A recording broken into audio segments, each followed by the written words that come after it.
지난주에 우리는 로마서 8장 1절부터 4절까지 검토를 했습니다.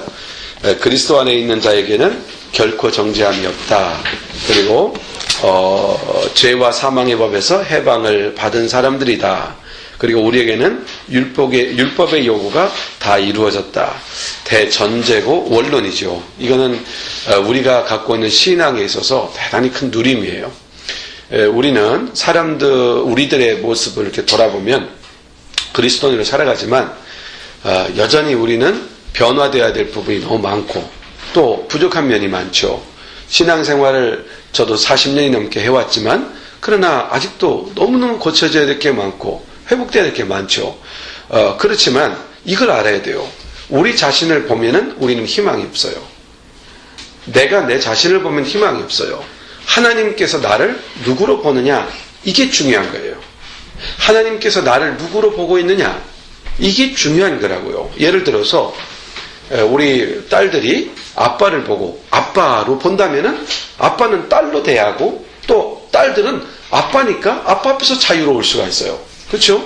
무서운 어떤 그 정치가나 직장 상사나 이게 아니라 아버지거든. 이게 중요한 거예요. 아버지는 딸들을 사랑스럽게 봐요. 이걸 누가 알아요? 딸들이 알아요. 그래서 아버지를 볼 때 너무 편안하고 좋은 거예요. 부족하지만 이렇게 되죠. 내가 아빠의 딸의 자격이 있을까? 이렇게 생각하는 사람들은 아버지 앞에 당당하게 서질 못해요. 우리가 어떻게 온전한 딸이 될 수 있고 아들이 될 수 있겠어요? 그런데 아버지는 나를 무조건 딸로 봐요. 이게 자유로움이죠. 하나님이 우리를 어떻게 보느냐, 이게 중요한 거라는 얘기예요. 어떻게 봐요? 하나님은 우리를 죄인으로 보지 않고 의인으로 봐요. 죄인인데도 의인으로 봐요. 그리스도 안에 있기 때문이에요.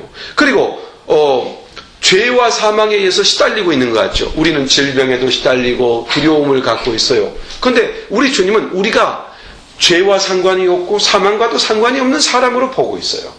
사실 그렇게 누가 만들었어요? 하나님께서. 하나님께서 만드신 일을 우리는 누리는 건데 우리는 하나님이 만드신 그 수준을 잘 알지 못해요. 그래서 우리가 좋게 누리지 못해요. 그래서 우리가 영으로 주님 앞에 나아가면 영이신 하나님의 것을 누리는데 우리는 하나님께 영으로 나가는 법에 익숙하지 못해서 그 부여를 누리지 못하고 있는 것이에요. 그리고 율법, 즉 법의 요구가 해결되었어요. 너는 우리가 죄를 지으면 반드시 벌을 받고 심판을 받아야 되는데 그리스도께서는 우리 하나님께서는 우리를 심판의 대상으로 보질 않아요. 이게 바로 결정된 일이라는 거예요. 자, 한번 여러분 그 벌 있잖아요. 벌이 윙윙 다니다 한번 팍 쐈어요. 나를 쏜 그 벌을 다시 무서워할 필요는 없어요. 왜냐하면 벌은 한번 침을 쏘면 두 번은 쏠 수가 없어요. 마치 사탄이 우리에게 사망을 쏘려고 우리에게 다가왔어요. 그때 그리스도께서 그 사망의 침을 대신 맞았어요. 그래서 예수님을 십자가에 죽여버렸어요.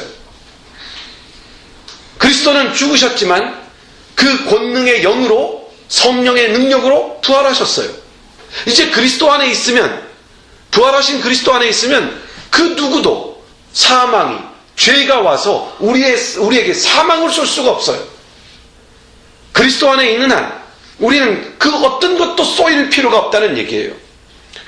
그래서 고린도전서 15장 55절에 보면 사도 바울은 이렇게 이야기를 해요. 사망아, 너의 쏘는 것이 어디 있느냐? 사망아, 너의 이기는 것이 어디 있느냐? 우리가 그리스도의 은혜로 말미암아 찬양할 것이다. 왜? 그리스도 안에서 우리는 자유를 가졌기 때문이라고 명확하게 우리에게 말씀합니다. 그리고 오늘 본문 1절에 보면은 우리가 지난주에 공부한 것처럼 이제 그리스도 예수 안에 있는 자에게는 결코 정죄함이 없다. 이렇게 선언함으로써 명확하게 선을 긋고 있는 거죠. 이제 그러면 우리들에게 관심되는 요구가 뭘까요? 우리 그리스도인의 삶. 자, 우리 주님이 죄를 다 사했어요. 정죄도 하지 않아요. 율법에서 자유로움을 갖게 됐어요. 우리는 사망과 죄로부터 완전히 해방됐어요. 자, 그렇다면 우리의 관심사, 우리들의 포인트는 어디에 있어야 되느냐? 바로 이것이죠. 육신의 요구를 따라갈 것인가, 영의 요구를 따라갈 것인가 라고 하는 이 두 가지의 갈림길에 서서 무엇을 선택하느냐에만 이제 우리는 관심이 있을 뿐이에요. 우리에게는 심판이 없어요. 우리에게는 저주도 없어요. 우리에게는 사망도 없어요. 그럼 이제 우리의 삶은 뭐예요? 이제 주어진 삶을 육신이 원하는 대로 살 것인가, 영이 원하는 것을 살 것인가예요.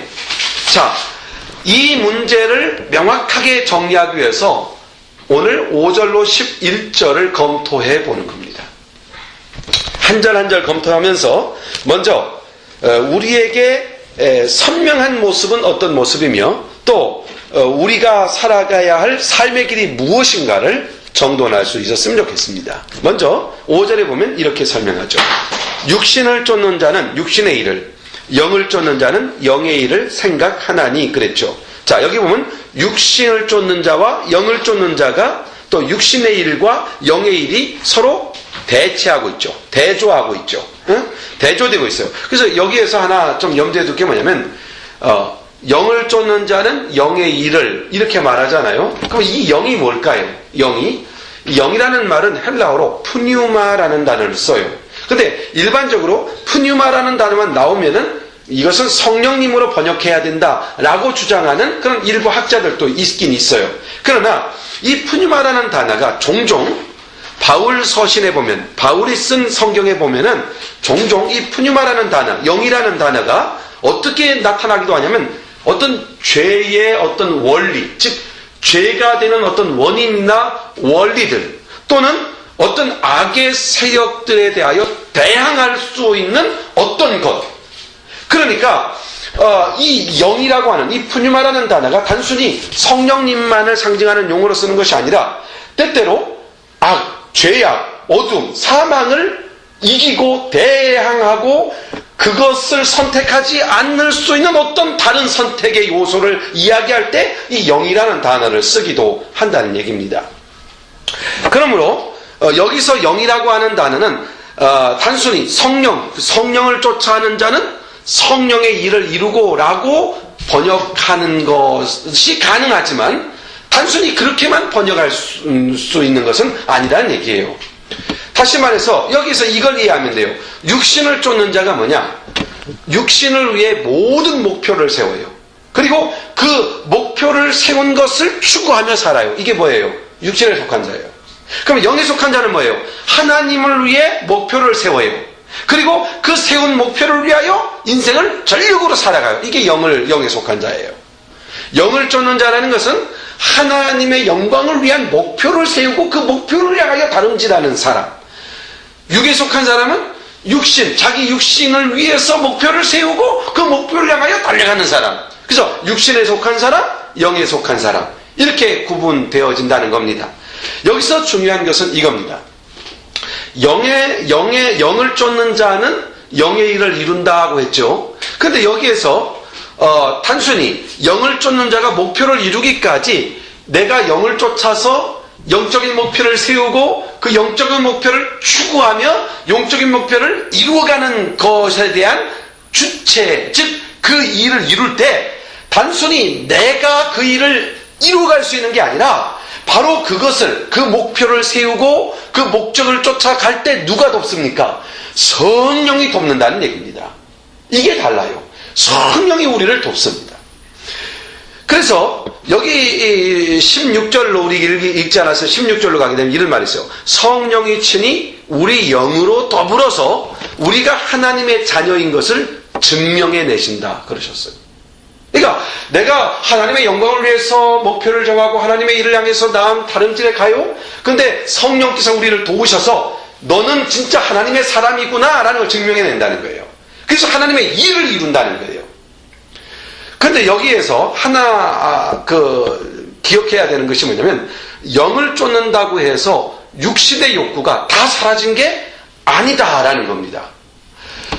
영을 쫓는 자에게도 여전히 하나님의 뜻에 반하려고 하는 이런 어떤 그 죄악의 법이 우리 안에 공존하고 있죠. 여러분 다 느끼고 있죠. 여러분 다 그걸 알고 있어요. 우린 영을 쫓아가지만 여전히 죄의 법이 우리 안에 공존하고 있어요. 그래서 영에 속한 우리에게 성령의 도우심이 없다면 결코 영을 쫓아가거나 영적인 목표를 달성해 갈 수가 없다는 결론이 나오는 겁니다. 그래서 성령님이 우리를 도우셔야만 하는 것이죠. 그럼 내가 영에 속한 사람, 영을 쫓는 사람이라는 증거는 어디에서 볼 수 있을까요? 오늘 본문 6절에 보면 이렇게 말합니다. 육신의 생각은 사망이요 영의 생각은 생명과 평안이다 그랬어요.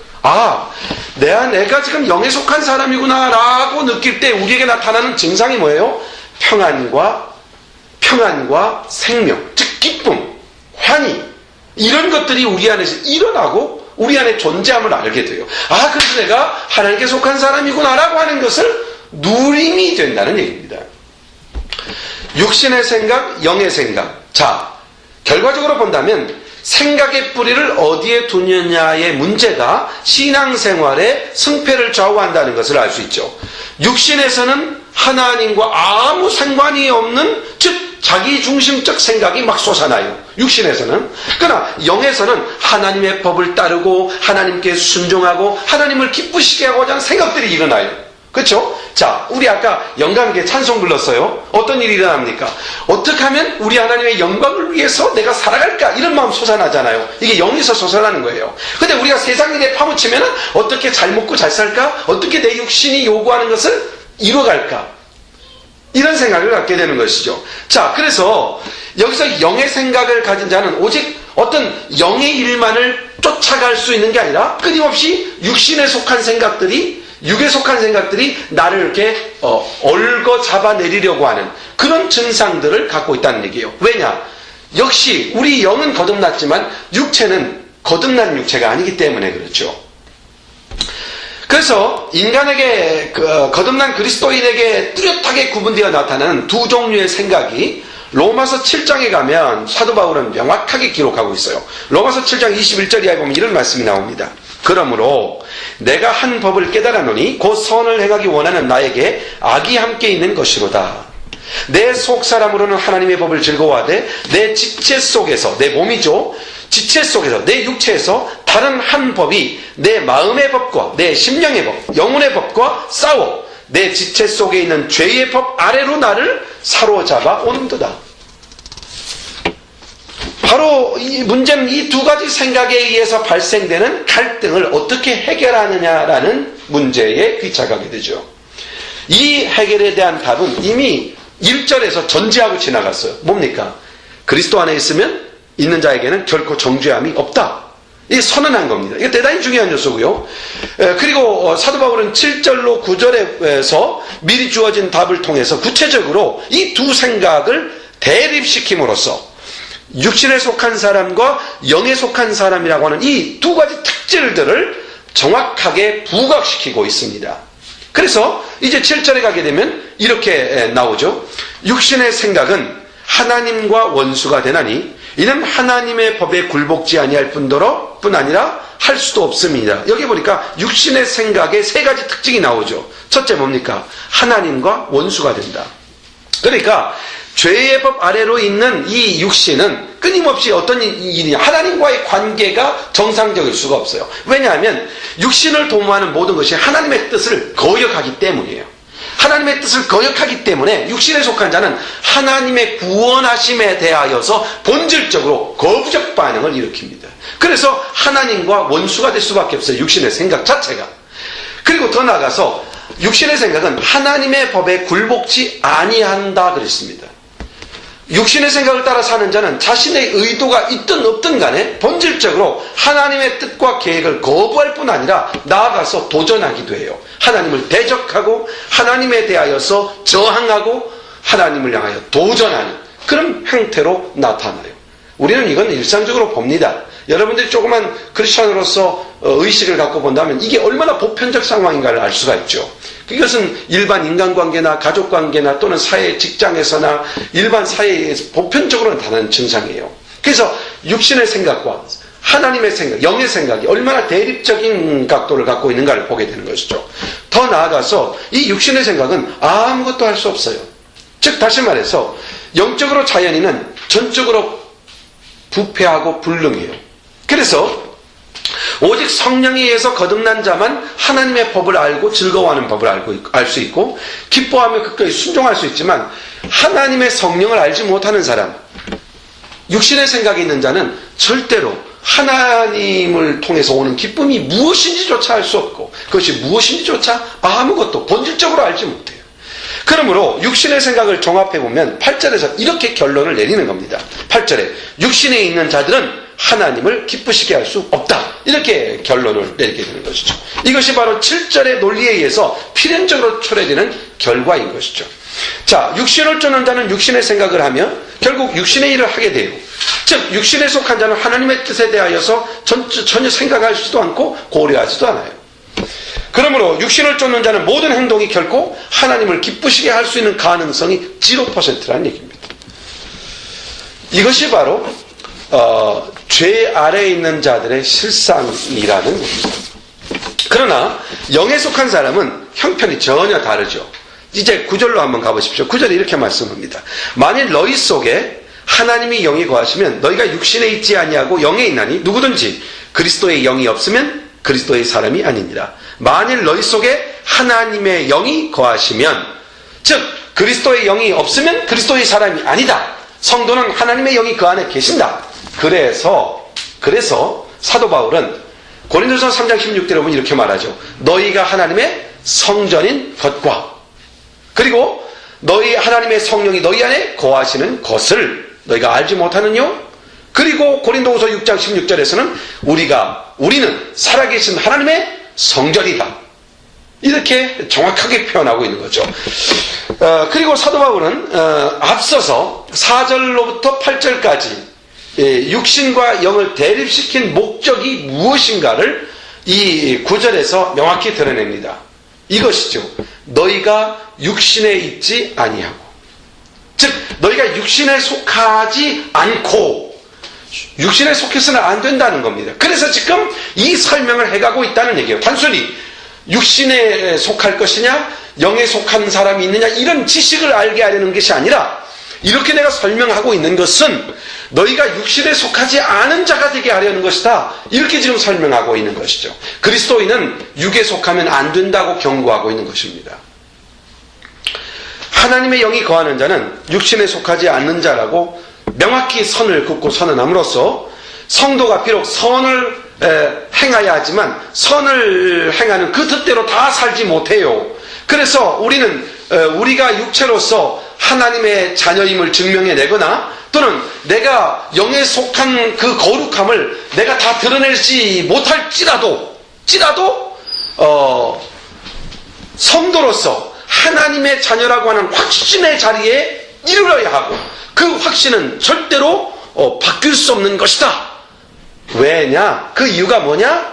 그것은 우리 안에 누가 계시기 때문에? 성령, 하나님의 영이 계시기 때문에 라고 정의합니다. 다시 말해서 육신의 지배를 받고 있는 현실에도 불구하고 나는 영의 사람이다, 나는 하나님의 자녀다 라고 당당하게 말하고 자신의 신분에 대하여 확실하고 분명하게 말할 수 있는 근거가 어디에 있느냐? 나의 선행이나 나의 변화된 삶의 모습이 아니라 본질적으로 우리 속에 하나님의 영이 거하시게 되었으므로입니다. 여러분, 우리는 이 9절 말씀에서 명확하게 이 사실에 대해 정돈을 하면서 좀 더 나아가서 여기 보면은 성령님에 대한 호칭이 나오죠. 9절에 보면 이렇게 나오죠. 너희 속에 하나님의 영이 거하시면, 그리고 그리스도의 영이 없으면, 이런 표현이 나오죠. 그러니까 여기서 하나님의 영, 그리스도의 영이 뭡니까? 성령님의 다른 표현입니다. 성령님의 또 다른 이름이에요. 성령님은 성부 하나님과 성자 예수 그리스도와의 불가분리의 관계에 있으신 하나님이십니다. 웨스트민스터 신앙고백에 보면은 성령님에 대해서 이렇게 명확하게 정리를 합니다.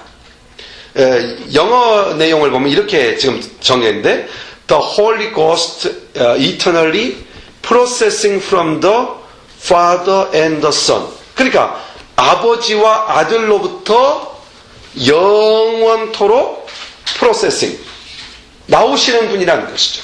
계속해서 우리에게 지금 오고 계신 분이라는 얘기입니다. 그러니까 이 사실이 대단히 중요한 사실을 가리켜요. 즉 다시 말해 이런 겁니다. 성령님 안에 우리가 있어요. 성령이 우리 안에 계세요. 이 말은 그 성령님이 지금 누구로부터 계속 오시고 계시는 분이에요? 아버지로부터 오시는 분이시고 아들 하나님으로부터 우리에게 오시는 분이세요. 그러니까 내가 성령 안에 있다는 것은 누구와 소통되고 있다는 거예요? 아버지와 소통된다는 얘기예요. 내가 성령 안에 있다는 것은 그리스도 예수와 소통되고 있다는 얘기예요. 우리가 이 예배를 드릴 때 이렇게 말하죠. 너희가 예배를 드릴 때 신령과 진정으로 예배를 드려라 그러죠. 영으로 예배하라는 얘기예요. 진리 안에서 영으로 예배해라. 그러면 영으로 예배할 때 영은 어떤 역사를 이루냐? 오늘 본문 16절에 우리의 영으로 더불어 누가 역사해요? 성령이 역사하시느냐 그랬어요. 우리 영으로 더불어 역사해요. 그러니까 우리가 영으로 예배할 때 성령이 우리 안에 역사하심으로 우리는 이 예배가 누구로 연결돼요? 아버지에게.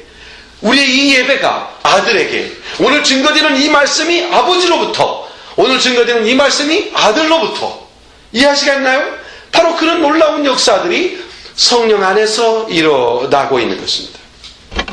특별히 성령님은 말씀과 기도를 통해서 우리가 그 놀라운 말씀의 저자가 성령님이시고, 또 기도는 누구의 능력으로 합니까? 성령의 능력으로 우리가 하지 않습니까? 그러니까 기도와 말씀을 통하여 끊임없이 이 풍성한 삶을 약속해 주고 있는 겁니다. 아주 중요한 것입니다. 이것은 이론이 아니라 실제이기 때문입니다. 특별히 성령님은 성도 가운데 거하시면서 성도와의 영으로 더불어 역사한다는 이 사실은 우리에게 대단한 중요성을 갖고 있는 내용입니다. 10절로 가게 되면 또 그리스도께서 너희 안에 계시면 몸은 죄로 인하여 죽은 것이나 영은 의로 인하여 산 것이다 그랬습니다. 몸은 죄로 인하여 죽은 것이나 영은 의로 인하여 산 것이다. 예수님께서 이런 말씀을 하셨어요. 내 말을 듣고 또 나 보내신 이를 믿는 자는 영생을 얻었고 심판에 이르지 아니하느니 사망에서 생명으로 옮겨졌다 그랬습니다. 옮겼다. 생명을 가졌다. 이런 얘기입니다. 영생한 곧 유일하신 하나님 그 아들, 그의 보내신 자 예수 그리스도를 아는 그것이다. 그래서 이 내용을 통하여 영생이 장차 얻을 어떤 천국에서의 삶의 모습이 아니라, 영생이라고 하는 것은 지금 그리스도 예수 안에서 성령이 우리 안에 거주하심으로 누리게 된 그리스도인의 신분을 말하는 겁니다. 그런 면에서 이것은 성도로 하여금 우리가 새 생명 가운데 사는 사람이다라는 사실을 우리에게 드러내고 있고, 오늘 10절에서 그러므로 이렇게 말하는 겁니다. 또 그리스도께서 너희 안에 계시면 몸은 죄로 인하여 죽은 것이지만 영은 의로 인하여 산 것이다. 지금 생명이 있는 것이다. 그 생명 안에 있는 것이다 라고 설명함으로써 우리가 이 땅에 살아가는 삶이 단순히 육체로의 삶이 아니라 영으로서의 삶이라는 것을 명확하게 선을 긋고 있는 겁니다. 그럼 여기서 살았다라는 의미가 뭐겠습니까? 그것은 1절에서 정죄함이 없나니, 2절에서 너를 해방하였습니다 라는 말과 깊은 관련이 있죠. 어디서요? 사망에서. 사망에서의 자유가 뭡니까? 생명이지 않습니까?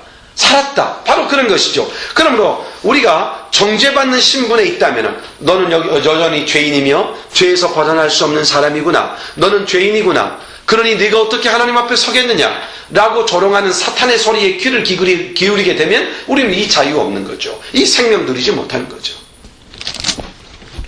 지난주에 얘기했죠. 죄에서 자유함은 회개를 통해서 우리는 얼마든지 누릴 수 있는 풍성함이라고 했어요. 우리가 변하지 않는 이유는 뭐 때문이에요? 회개하지 않아서 그런 거예요. 끊임없이 회개하셔야 돼요. 우리의 의심을 회개하고, 우리의 연약함을 회개하고, 우리의 불의함을 회개하고, 우리의 고치지 못한 습관을 회개하고, 끊임없이 회개하는 가운데서 하나님의 성령은 회개할 때 우리 안에서 어떤 역사를 일으켜요? 모든 불의에서 깨끗게 하실 것이요, 자유케 하실 것이요, 온전케 하신다는 얘기예요. 그러므로 하나님의 법을 즐거워하는 속사람인 영은 죄의 포로가 된 육신과 심각한 갈등을 갖죠. 성도는 그리스도께서 값주고 사신 의로운 존재임에도 불구하고 우리 육체는 끊임없이 사망의 끈으로 잡아 이끌어가는 죄의 법이 있기 때문에 이 죄의 법과 싸워서 이기는 것이죠. 그 이김은 누구로 말미암아요? 예수 그리스도로 말미암는 것이죠. 그러므로 이것을 영적 전투라고 할 수 있는 것이죠. 하나님이 허락하신 것을 누려가는 삶이에요. 이게 바로 영적인 삶이에요. 11절에 보면 예수를 죽은 자 가운데서 살리신 이의 영이 너희 안에 거하시면 그리스도 예수를 죽은 자 가운데서 살리신 이가 너희 안에 거하시는 그의 영으로 말미암아 너희의 죽을 몸도 살리시리라 그랬어요. 자, 예수를 죽은 자 가운데서 살리신 이의 영이 우리 가운데 거하시면 그 살리신 이가 우리의 영으로 말미암아 우리의 몸까지도 살려낸다는 얘기죠. 이 부활의 역사죠. 부활의 약속이에요. 그러니까 영은 살았지만 몸은 언제 돼요? 살리실 것이죠. 이 미래에 될 일이에요. 우리가 천국 입성하는 날에 될 일이죠.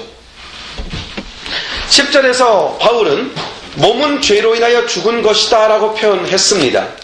그런데 11절에서는 죽을 몸이 산다고 진술합니다. 두 진술이 엇갈리죠. 몸은 죽었다. 그런데 11절에서는 우리 몸은 산다고 말합니다. 그러나 이것은 서로가 충돌되는 내용이 아닙니다. 이것은 내용면에서 연결되어 있는 것이죠. 몸은 죄로 인하여 죽습니다. 그러나 영은 살았습니다. 이와 같이 죽을 몸도 성령에 의해 살아날 것입니다. 이렇게 지금 말씀하고 있는 겁니다. 자, 지금까지 제가 5절부터 11절까지의 내용을 설명해 보았습니다. 한 절 한 절 살펴봤습니다. 그러면 5절부터 11절까지의 내용의 핵심 메시지가 뭡니까? 그리스도의 사람이 되었으면 어떠한 삶을 살 것이냐라는 방향과 삶의 구체성을 제시하고 있는 겁니다. 그것이 어떤 삶입니까? 이제는 더 이상 육신을 쫓아 살지 말고 영을 쫓아 살아라, 이렇게 말씀하고 있는 것이죠. 자, 아까 육신을 쫓아 사는 게 뭐고 영을 쫓아 사는 게 뭐라고 했던지 기억나나요? 벌써 지났는데 기억날 수가 없죠. 자, 육신을 쫓아 사는 게 뭐예요? 내 몸이 요구하는 것을 목표로 삼아서 그 목표를 추구하며 사는 것, 이게 육신을 쫓아 사는 것이죠. 영을 쫓아 사는 게 뭡니까? 하나님의 영광을 위하여 목표를 세우고 그 목표를 추구하고 쫓아가는 것, 이게 영의 삶이에요. 그러니까 이제 이 1절부터 5절부터 11절까지의 핵심적인 내용이 뭐라고 했어요? 그래서 너는 어떻게 살래? 이겁니다. 육신을 쫓아 살래? 영을 쫓아 살래? 그러면서 제시하는 게 뭡니까? 육신을 쫓아 살면 사망을 경험할 것이고 삶이 죽은 것이고, 영을 쫓아 살면 살게 될 것이고 하나님의 영광을 보게 될 것이고, 오늘 우리 찬양처럼 내 눈 주의 영광을 보내, 이게 바로 영적인 삶의 결과죠. 그럼 우리가 육신을 쫓지 말고 영을 쫓아 살기 위해 필요한 것은 뭘까? 오늘 본문의 기초에서 한 4가지 정도를 한번 정리해 봅니다. 첫째는 뭐냐면 확신입니다. 확신. 어떤 확신입니까? 나는 영의 사람이라는 확신이죠. 나는 산 사람이라는 확신이죠. 나는 형생하는 사람이라는 확신이죠. 나는 하나님의 사람이라는 확신이죠. 하나님 앞에 설 사람이에요. 잠시 보이는 세상의 어떤 것들을 향해 목표를 달려가면 분명히 후회할 날이 와요. 세월이 얼마나 빠른지 너무 빠르죠. 정말 빨라요. 얼마 전에 TV 뉴스에 보니까, TV 뉴스인지 뭐 인터넷에 보니까 예전에 그 영화 배우로 활발하게 움직였던 그 탤런트들, 젊었던 사람들이 이렇게 한동안 안 나왔는데 이렇게 비쳤는데 다 늙은, 폭삭 늙은 할아버지로 나오고, 어떤 사람은 죽었다고 나오고, 이렇게 나오더라고요. 여러분, 세월은 금방 훌쩍 지나가죠. 그런 훌쩍 지나가는 인생을 육신이 원하는 것, 아무 소망 없는 육신을 원하는 것을 목표로 삼고 그 목표를 추구하며 살아간다면 인생은 허무죠. 아무것도 없죠. 영의 사람이라는 확신, 영생하는 사람이라는 확신, 하나님 앞에 선다고 하는 이 확신이라고 가지고 살아갈 때 생명이 있고 평안을 갖게 되죠. 두 번째는 영적인 것을 먼저 생각하는 습관입니다. 5절에 보면은 육신을 쫓은 자는 육신의 일을 이룬다 그랬고, 또 영의 사람은 영의 일을 한다 그렇게 되어 있죠.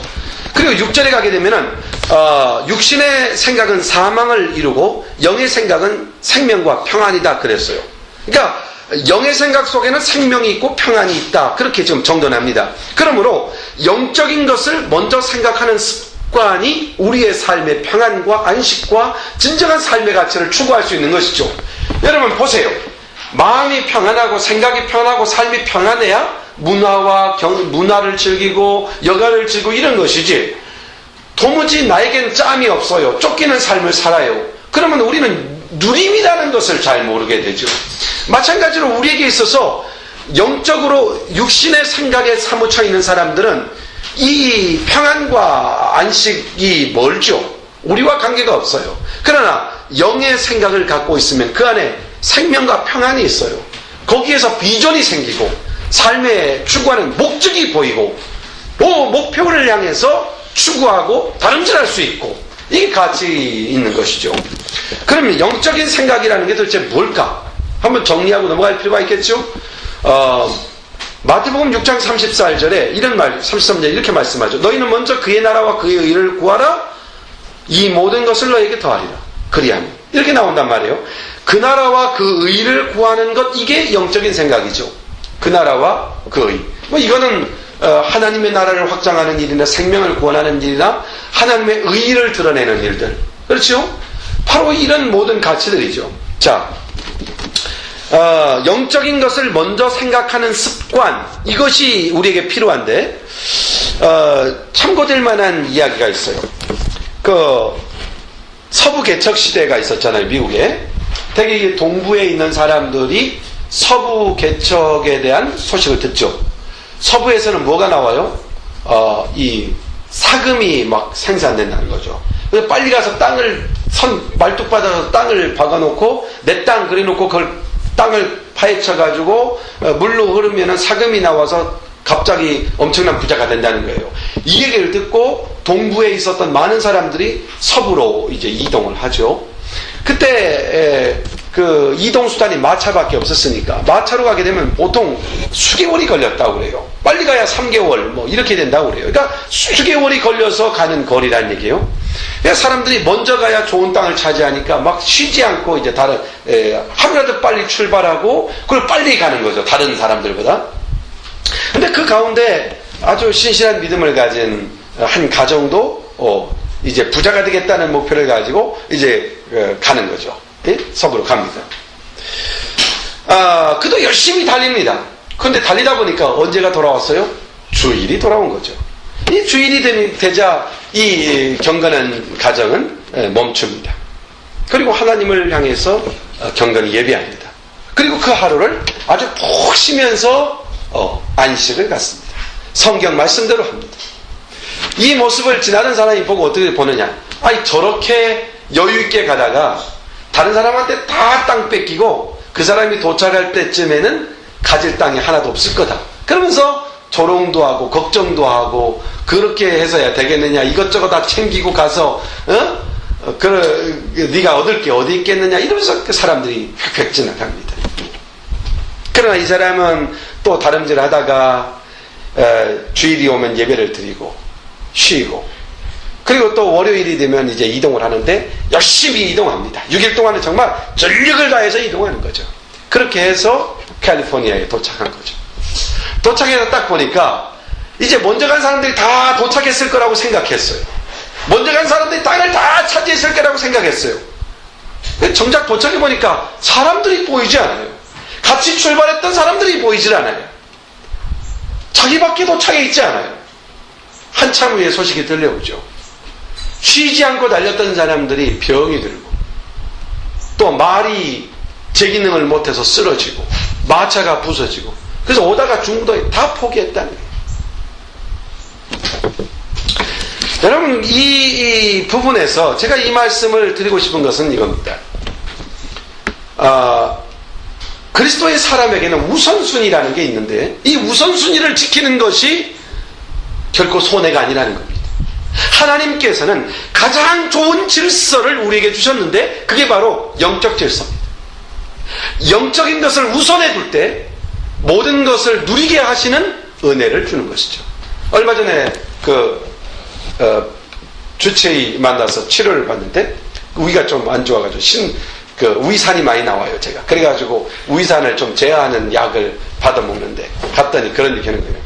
목사님, 요즘 뭐 박사과정 공부하고 이러느냐고 수고하고 힘들어서 신경을 많이 쓰는가 본데 너무 이렇게 신경 많이 쓰시고 그러면은 우리 다 버린다고. 하나님께서 우리에게 평안을 주시지 않느냐고. 그러니까 조용히 기도하는 시간을 좀 많이 가지셔야 될 것 같다. 저한테 오히려 그렇게 충고를 하는 거예요. 의사 선생님이 저한테, 목사인 저한테, 조용히 묵상하면서 기도하는 시간을 가지고 모든 시간, 모든 염려나 공부해야 될 거 다 내려놓고 조용히 이렇게 하나님 앞에서 있는 시간들을 한두 시간씩 갖는 습관을 가지시라고. 그러면 아마 이게 위장 치료에 도움이 될 거라고. 오히려 목사가 설교 한 편을 듣고 왔어요. 하나님 앞에서 영적 질서가 우선이죠. 영적 질서를 지켜가면 더딘 것 같지만, 다른 사람들이 바삐 가는 것 같지만 그 땅을 차지하지 못합니다. 하나님의 질서가 결국은 승리한다는 것이죠. 그러므로 영을 먼저 생각하고 영을 쫓아 행할 때 거기에 평안이 있고 거기에 승리가 있고 안식이 있다고 하는 사실을 분명히 염두에 두라는 것이죠. 세 번째는 육신이 요구하는 생각에 대해서 경계심을 가지라는 겁니다. 7절에 육신의 생각은 하나님과 원수가 된다 그랬어요. 하나님이 기뻐하시는 일 아니다 이겁니다. 하나님과 원수가 된다. 그 이유가 뭡니까? 성경은 이렇게 말합니다. 이는 하나님의 법에 굴복지 아니할 뿐만 아니라 할 수도 없다. 이렇게 규정하고 있죠. 그러니까 육신의 생각은 하나님과 상관없는 사람이 되는 거예요. 성공해도 하나님 앞과 상관이 없어요. 상관이 없는 사람이 돼요. 육신의 생각은 하나님의 법에 굴복할 의사도 굴복할 능력도 없어요.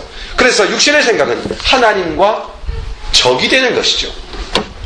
더욱이 8절에 보면 이런 말씀 납니다. 육신에 있는 자들은 하나님을 기쁘시게 할 수 없다 라고 규정하고 있는 것이죠. 그러므로 육신에 있는 자는 하나님을 기쁘시게 할 수 없는 사람. 그런데 어떻게 크리스찬이 그 일을 선택해요? 그럴 수 없죠. 그러므로 육신의 요구에 따라 사는 사람은 하나님과 화목할 수도 기쁘게 할 수도 없는 사람임을 알고 육신의 욕구에 대해서 경계할 수 있어야 된다는 거예요.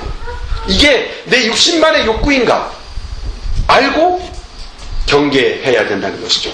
마지막으로 매 순간순간 육신의 생각을 영의 생각으로 체인지업하는, 바꾸는 연습이 필요해요. 육신의 생각으로부터 하나님을 기쁘시게 하지 못하고 하나님과 상관없는 사람이 된다는 걸 알았으면 육신의 생각이 떠올랐을 때 영의 생각으로 바꿔야 되죠. 그때 하나님과 화목하게 되죠. 하나님과 통하는 것이죠. 영의 생각은 말씀에 순종하게 하고 하나님을 기쁘게 하고 평안과 안식을 일으키고, 그러므로 우리는 순간순간 육신의 생각을 영의 생각으로 바꿔야 되는 겁니다. 이것을 가리켜서 영적 전투다 이렇게 말한 거예요. 우리가 영적 전투가 뭐 대단한 데 있는 것이 아니라 육신의 생각을 영의 생각으로 전환해 가는 것이죠. 바로 이것이 영적 전투에서 승리하는 비결입니다. 10절에 보면 예리한 대조가 나옵니다. 그리스도께서 너희 안에 계시면 몸은 죄로 인하여 죽은 것이나 영은 의로 인하여 산 것이다. 그래서 몸과 영, 죄와 의, 죽은 것과 산 것, 이 대조를 이루죠. 이렇게 말하는 겁니다. 너는 무엇을 선택할래? 이겁니다. 너는 몸을 선택할래? 영을 선택할래? 너는 죄를 선택할래? 의를 선택할래? 너는 죽은 걸 선택할래? 산 걸 선택할래? 이렇게 말씀하죠.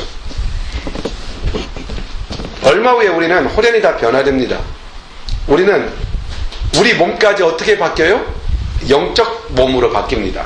완전히 영적인 존재로 바뀝니다. 그러니까 육체를 추구했던 것들은 하나는 남지 않습니다. 우리는 가질 수가 없죠. 그러니까 완전히 영의 사람이 될 거예요. 그래서 11절에 이렇게 말합니다.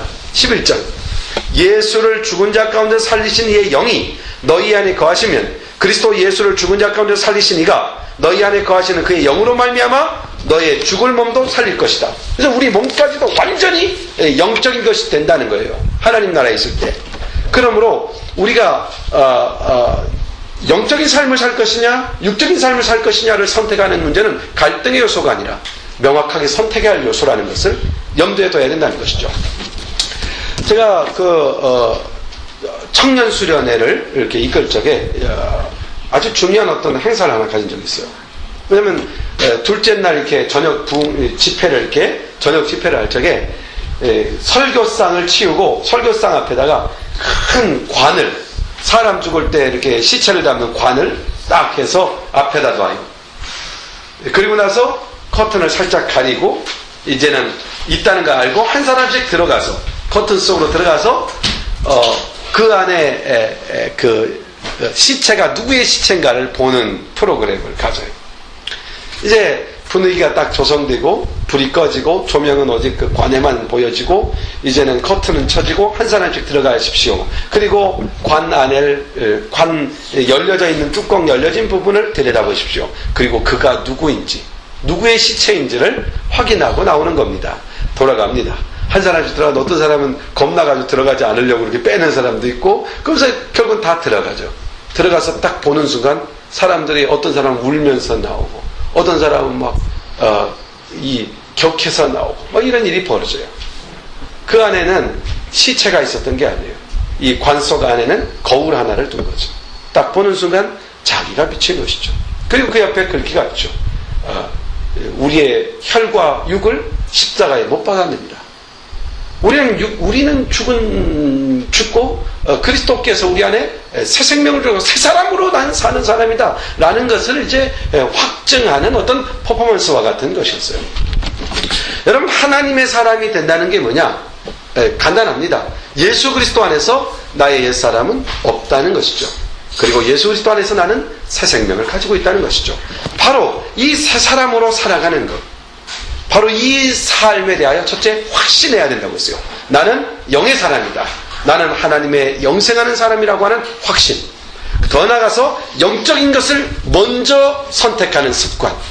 그리고 육적인 것들에 대하여 경계심을 잃지 않는 것.